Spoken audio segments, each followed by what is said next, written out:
안녕하세요. 저는 30대 후반의 의류 브랜드 회사를 다니고 있는 직장인입니다. 저는 대학을 졸업하자마자 어렵다는 취업의 난을 뚫고 감사하게도 바로 일을 할 수 있었는데요. 그렇게 제가 계획을 세웠던 인생이 순탄하게 흘러가는 줄 알았습니다. 저는 함께 같은 회사에서 근무하던 남편을 만나 1년 정도 연애 끝에 결혼했어요. 남편은 저보다 8살이 어린 연하남이었습니다. 다른 사람들은 연하의 남편을 만나 능력이 좋다고 부러워도 했죠. 하지만 남편은 저보다 더 생각이 깊고 마음이 넓어 오히려 제가 배울 점이 많다는 점이 더욱 마음에 들었답니다. 그렇게 연상의 여자와 연하의 남자가 만나 사랑의 결실을 맺고 행복하게 살아갈 줄 알았는데 그 행복을 위한 가시밭길은 너무나 고통스러웠습니다. 저와 남편이 결혼을 결심하고 처음으로 시댁으로 인사를 갔을 때 누구보다 저를 반겨주신 것은 바로 시아버지였습니다. 남편은 시부모님께서 늦은 나이가 돼서야 어렵게 가진 유일한 자녀였어요. 그래서 남편이 어릴 때부터 금이야 오기야 키웠다고 했습니다. 그런 남편이 8살이나 많은 여자와 결혼한다고 했을 때 싫어하시지 않을까 걱정을 했는데 오히려 든든하다고 좋다며 저를 참 예뻐해 주셨어요. 다른 집 며느리들은 툭하면 남자한테 뭐든 다 시키고 뭐든 다 바라고 뭐든 다 해달라고 한다는데 우리 집 며느리는 뭐든 알아서 척척 해낼 만큼 나이가 찼으니 얼마나 좋아. 아주 좋아. 나이도 있고 하니 어서 결혼해서 얘부터 가져라. 시댁에서는 오히려 저의 나이를 긍정적으로 바라봐주고 남편을 잘 이끌어줄 것 같다고 좋게 봐주셨죠. 그래서 저와 친정 부모님도 참 다행이라고 생각했었습니다. 저희 친정 부모님 역시 나이가 어린 남편에 대한 편견이 사라진 뒤였기 때문에 양가 부모님의 축복을 가득 받고 결혼 생활을 시작할 수 있었어요. 하지만 이런 축복은 얼마 가지 않아 모두 무너졌습니다. 결혼 후 한 달 정도 지난 후 시어머니께서 친정 모임에 함께 가자고 연락이 왔었습니다. 하필이면 그날 남편은 늦게 끝나게 되어서 따로 올 수밖에 없었어요. 그래서 저는 기분 좋게 시댁으로 가서 시부모님을 모시고 가기로 했습니다. 그런데 남편 없이 처음으로 만나뵌 시부모님은 너무나 싸늘했고 냉랭했습니다. 아가, 너는 나이가 몇이라고 했더라? 우리 아들하고 하도 나이 차이가 나서 내가 네 나이를 까먹는다. 얼굴을 보아하니 42살이던가? 오늘 너무 바빠서 퇴근하자마자 와서 그런가 봐요. 어머님, 저 민석 씨랑 8살 차이예요. 그러자 시어머니는 눈을 크게 뜨시며 저한테 손가락질하고 소리를 치기 시작했습니다.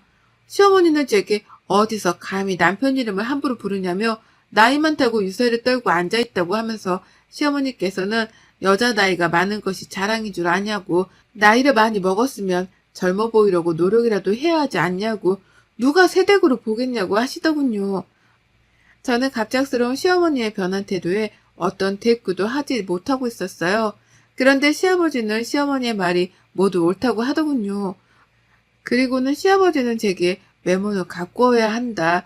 너 지금 누가 보면 얘를 벌써 셋넷은 낳은 아줌마로 보여.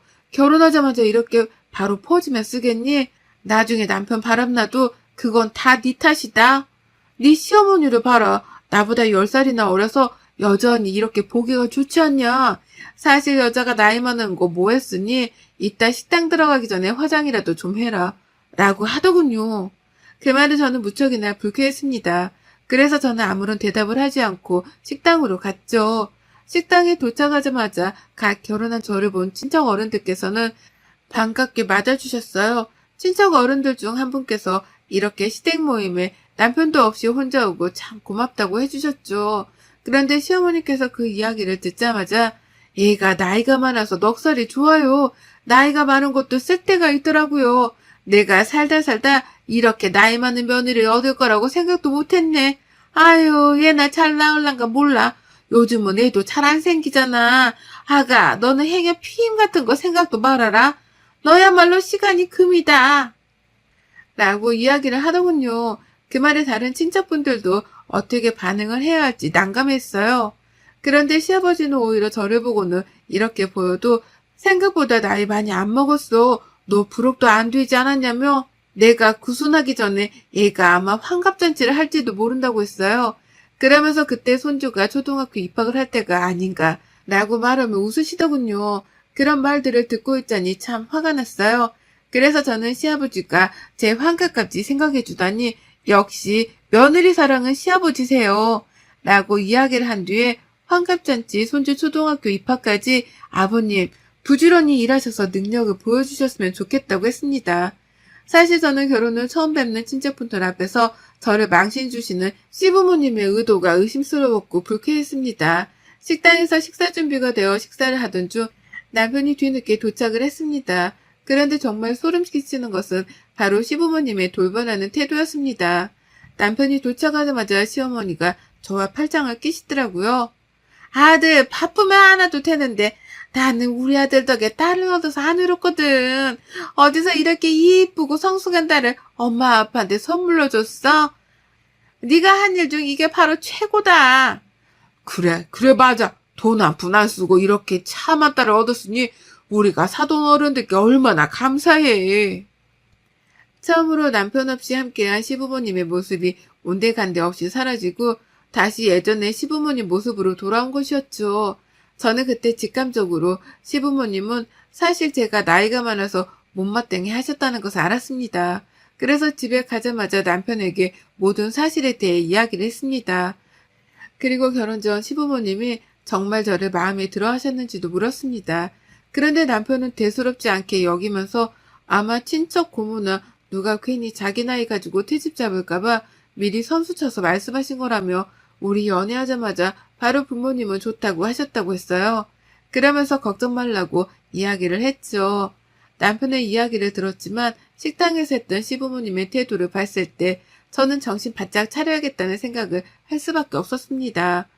그러던 어느 날 시아버지께서 제게 전국의 유명한 산부인과 병원과 의사들의 이름을 보내왔습니다.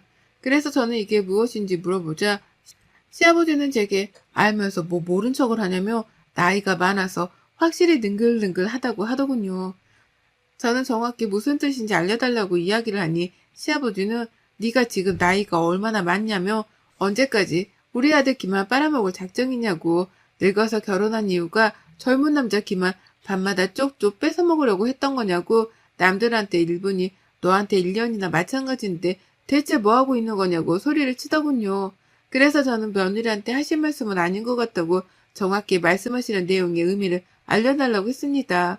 그래서 전화를 받고받은 시어머니는 제게 일부터 가지란 소리를 꼭 입으로 해야 알아차리냐고 라고 언성을 높였습니다. 시아버지와 시어머니의 막무가내식 말에 기분이 너무 나빠진 저는 참을 수가 없었습니다. 그래서 저는 두 분께 저희 둘이 아이 계획은 충분히 상의하고 준비를 할 예정이니 두 분은 너무 신경 쓰지 않으셔도 된다고 했습니다. 그리고 저 건강하다고 이야기를 했죠. 그러자 시아버지께서는 여자 나이 40이 코앞이면 자궁은 더 늙는다던데 이러다 우리 집안 손 끊기면 네가 책임질 거냐고 화를 내더니 끊으셨습니다. 그런데 더욱 기가 막힌 일은 시어머니가 저희 친정엄마에게 전화를 해서 저를 데리고 산부인과에 가라는 이야기를 했다는 사실이었습니다. 제가 시아버지께 산부인과와 의사 명단을 받고 통화를 했던 날 시어머니는 저희 친정엄마에게 전화를 걸어 늙은 나이에 결혼했으니 친정에서 얘 잘 들어서는 한약이라도 지어 먹어야 하는 것 아니냐며 딸이 늙어갈 때까지 옆에서 데리고 있다가 젊은 남자한테 시집 보내는 거면 그만큼 더 신경을 많이 써야 하는 것 아니냐고 섭섭하다고 했다더군요. 뭐가 그렇게 언짢은지 계속 네가 늙었다는 소리만 하면서 얘 못 나오면 책임질 거냐는 소리를 계속 하더라. 나한테 책임을 지라는데 정말 기가 막히더라. 원래 그런 분들이니? 대체 이게 무슨 일이니? 너희 괜찮니?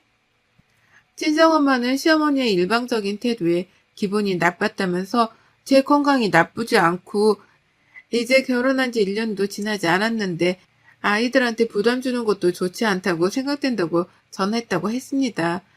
하지만 저는 도저히 참을 수가 없어서 남편에게 이야기를 했습니다. 시아버지와 시어머니의 태도가 달라졌던 것과 아이에 대하여 친정엄마에게 무례하게 했던 행동까지요. 그러자 남편은 처음에는 믿을 수 없다는 듯 반응을 보이다 이내 무언가 결심한 표정으로 혼자서 시댁으로 갔습니다. 저는 남편을 시댁에 보내고 조금은 걱정이 되었지만 남편을 통하여 더 이상 시부모님께서 제게 상처가 되는 말을 하지 않길 바랬고 몇 시간 뒤 남편은 집으로 들어왔습니다. 그리고 남편은 제게 너무 미안하다고 이야기를 했어요. 남편은 시부모님께 모든 사실을 확인했고 처음 저희의 이야기를 듣고 자신이 막아줬어야 했는데 그러지 못했다고 사과를 했죠. 그러면서 남편은 제게 이제부터 시부모님이 어떠한 말도 하지 않기로 약속을 했으니 걱정 말라고 했습니다. 그리고 남편에게서 시부모님께서도 제게 미안한 마음을 가지고 있다는 이야기를 듣고 마음이 조금은 풀리는 듯 했죠. 하지만 남편이 없을 때 변하는 시부모님의 태도는 더욱 교묘해졌고 악랄해지기 시작했어요. 시부모님께서는 남편이 회식이나 회사 일로 함께 퇴근하지 못할 때 늘 저희 집으로 찾아오셨습니다. 그리고는 시어머님께서는 늙은 여우 한 마리가 자꾸 꿈에서 우리 아들을 잡아먹는다며 그 늙은 여우가 누구 같냐고 하셨습니다. 또 시어머님께서는 매일 늙은 여우가 우리 아들 기를 빨아먹으니 아들이 살이 빠지고 기력이 없는 것 같다고 잠은 재우냐고 했습니다. 저는 그 말에 너무나 수치심을 느꼈어요. 그래서 시어머니께 그런 말씀을 그만해 주셨으면 좋겠다고 했습니다. 그러자 어른 말씀을 안 입곱게 듣는 것도 늙은 여우라서 그런다고 했어요.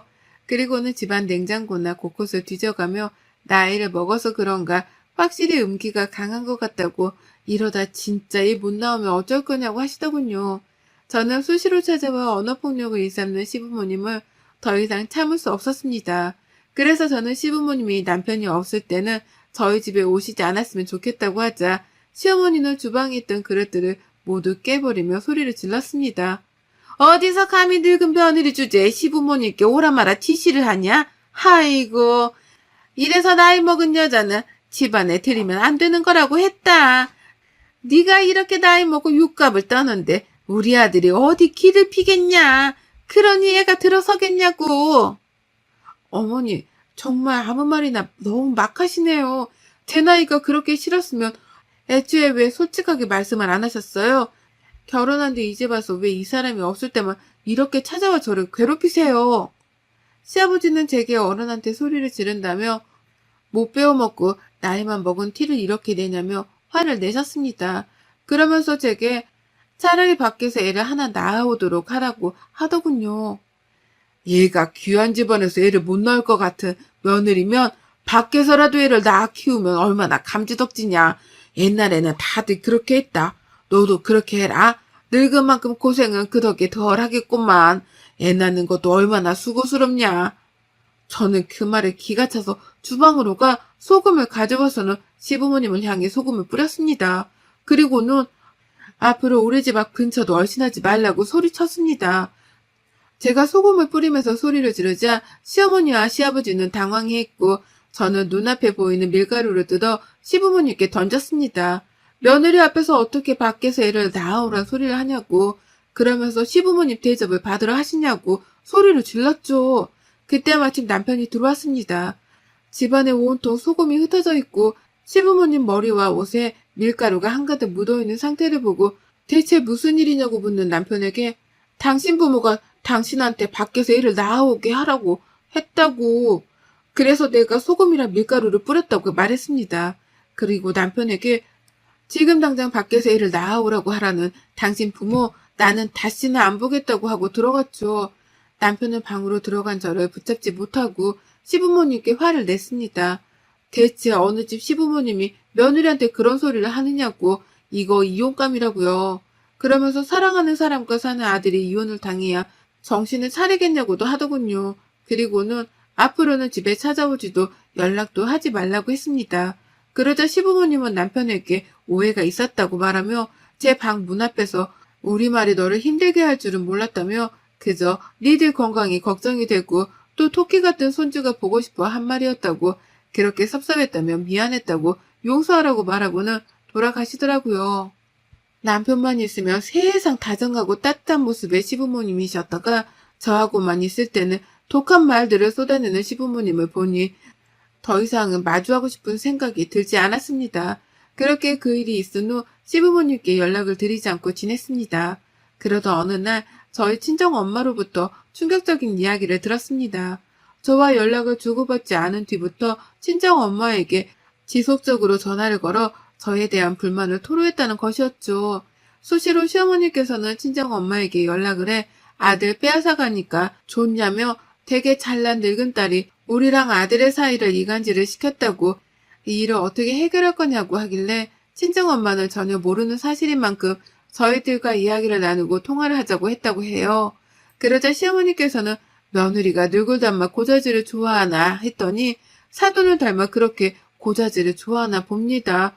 라고 화를 내곤 했답니다. 일주일이 넘도록 시부모님께서 저희 친정이 이런 전화와 문자를 하는 통에 걱정이 되어 모른 척하고 넘어가려 했는데 아무래도 안 되겠다는 생각에 저한테 이야기를 한다고 친정엄마는 말했습니다. 저는 그동안 있었던 일을 모두 친정엄마에게 말했습니다. 네 나이가 김서방보다 많은 것은 죄가 아니야. 네 잘못도 아니고. 그런데 계속 김서방 없을 때 그런 말들을 수시로 하면서 너한테 상처를 줬다니. 그것도 말이 안 되는 소리를 하면서 말이야. 엄마는 이제 참지 못하겠다. 당장 일어서 가자. 친정엄마와 저는 그 길로 시댁에 갔습니다. 친정엄마는 시어머니를 보자마자 아들 가진 것이 얼마나 대단한지 몰라도 사람이 그렇게 다른 집 귀한 자식한테 막대할 수는 없는 것이라고 하셨습니다. 그러면서 시어머니께 이렇게 우리 애가 못마땅하고 나이가 많아 싫으면 애초에 결혼을 반대하지 그랬냐고 따졌습니다. 그리고는 어쩔 수 없이 결혼을 시켰다 하더라도 내 아들과 사는 며느리 이쁘게 봐줬어야 하는 것 아니냐며 마음에 들지 않는다며 지금이라도 이혼을 시키라고 했습니다. 그러자 시어머니는 친정엄마에게 사돈댁에 와서 어떻게 이런 행패를 부릴 수 있냐고 따졌죠. 그리고는 아들이 원하면 이혼을 시킬지 몰라도 아들이 싫다고 하면 자기들은 이혼을 시킬 수 없다고 젊은 우리 아들 충분히 좋은 자리로 장가갈 수 있었는데 당신 딸을 만나 이혼남 딱지를 달게 되면 어떡하냐고 하더군요. 그 말을 들은 저는 이혼은 제가 원하면 언제든지 할 수 있다고 저는 나이를 탓하며 인신공격을 일삼고 툭하면 만말하는 시부모님과는 가족으로 지낼 수 없다고 말했습니다. 그리고 앞으로 제가 결혼 생활을 유지하기 바란다면 절대 저한테 연락하지도 친정에 연락하지도 말라고 하자 시어머니는 소리를 지르며 독한 것, 늙은 여우 같은 것 이라고 저에게 손가락질을 했어요. 그 모습을 본 친정엄마는 시어머니께 어떻게 남의 집 딸한테 그런 막말을 부모 앞에서 할 수 있느냐고 우리 애가 그쪽 어린아들과 결혼한다고 준비했던 집이고 살림인 거는 기억하고 있을 것이라고 했습니다. 그러면서 대개 그 어린아들이 아무것도 없이 빈손으로 온 만큼 대개 아드님은 못 만나가면 되겠다고 말하고 일어섰습니다. 그리고 한마디를 덧붙였죠. 그렇게 귀한 아들 젊은 여자 만나서 애 낳고 살게 하세요. 가자. 라고요. 그 길로 저는 남편에게 친정엄마와 시어머니와 있었던 일을 알렸습니다. 남편은 친정으로 찾아와 부모님께 죄송하다고 사죄를 했습니다. 남편은 이혼은 절대 하고 싶지 않다고 이야기를 하고 시부모님과 자신이 결판을 짓겠다며 다시는 이런 일 절대 없을 것이라고 약속을 하겠다고 했습니다. 그리고 남편은 시부모님께 전화로 이제 2번 다시 저와 처가에 연락을 하지 말라고 했어요. 하나뿐인 아들 행복하게 사는 모습이 꿈이라면 괴롭히지 말라고요. 왜 이렇게 평범하게 살고 있는데도 괴롭히면서 자꾸만 부끄럽게 만드냐고요. 남편은 만약 그렇지 않고 계속 막말을 하거나 찾아와서 행패를 부릴 경우에는 다시는 부모님을 찾아가지 않을 거라고 이야기를 했습니다. 남편의 말에 전화기 너머로 시아버지의 말들이 들려왔죠. 시아버지께서는 우리가 그렇게 잘못했다고 빌었는데 아직도 분욕하냐? 면서 얘 하나 밖에서 나오라고 했다고 이렇게 부모를 안 본다는 이야기를 하냐고 하더군요. 그러면서 네가 좋다고 해서 시킨 결혼이었지만 마음에 안 들어서 몇 마디 했을 뿐인데 그게 부모로서 할 수도 없냐고 했어요. 어디서 애를 낳으란 소리를 해요? 어디서요? 그런 소리를 듣고도 제가 이혼 안 당할 거라고 생각했어요? 그렇게 제 걱정이 되고 저를 사랑한다면 제가 사랑하는 사람도 아껴줬어야죠. 어떻게 그렇게 악랄한 말들을 하실 수가 있어요? 그리고 제 앞에서는 좋아하고 이뻐하는 척을 하고요. 그게 저도 소름 돋고 무서운데 제 와이프는 오죽하겠어요? 잊을 수도 없는 말들을 해놓고 진심으로 사과는커녕 할 수 있는 말이 아니냐고요? 제발 정신 좀 차리세요. 제 인생을 부모님이 망치고 있다고요. 남편의 외침에 시아버지는 아들 하나 없는 셈 칠 수 있다면서 여자 하나 때문에 자식만 보고 산 부모를 버리겠다고 하냐고 하더군요. 남편은 단 한 번도 자신의 결정을 응원해주지도 믿어주지도 않은 부모님 마음에 들기는 하늘에서 별을 따기보다 어려웠다고 했습니다. 그리고 쥐뿔도 없는 아들 젊은 나이 하나만 보고 난리치는 부모님이 창피하다고 했습니다. 앞으로는 부모님과 저와의 사이를 돈독하게 만들어주겠다는 헛된 희망은 품지 않겠다고, 그러니까 부모님도 며느리 마음대로 주무르고 싶다는 헛된 상상은 꿈도 꾸지 말라고, 또 찾아오거나 전화로 괴롭히면 경찰에 신고하겠다고 이야기를 했습니다. 남편은 시아버지께 나중에 보게 될 손주 얼굴 사진으로나마 보고 싶으면 정신 차리시라고 한 뒤에 끊었습니다. 그 후 저는 시댁과의 연락을 끊었습니다. 시댁에서 혹여나 저를 찾을까 저는 차단을 했고, 남편 역시 시댁에 대한 이야기를 꺼내지 않았습니다. 그날 이후 지금까지 남편은 제가 받았던 상처에 대한 사과를 하며 진심으로 마음 아파하고 있습니다. 건강한 생각을 가진 남편과 앞으로는 저희 둘이서 열심히 행복하게 살아가겠다고 다짐을 했습니다. 여러분의 생각은 댓글로 남겨주세요. 오늘도 시청해 주셔서 정말 감사합니다.